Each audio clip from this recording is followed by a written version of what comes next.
Want to convert a video into MP3 without installing any app? Here's a simple trick you can try on your Android phone.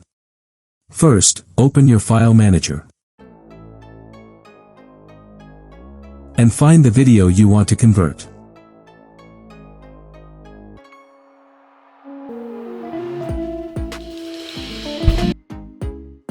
Tap and hold the file.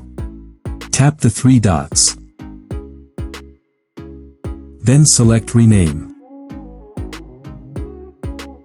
Change the file extension from .mp4 to .mp3, then tap Rename OK or Save.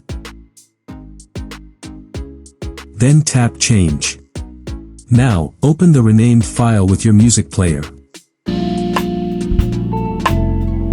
If the audio plays, you're done.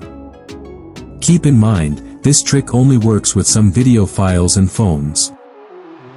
Renaming the file doesn't actually convert the video, it only changes how your phone recognizes the file.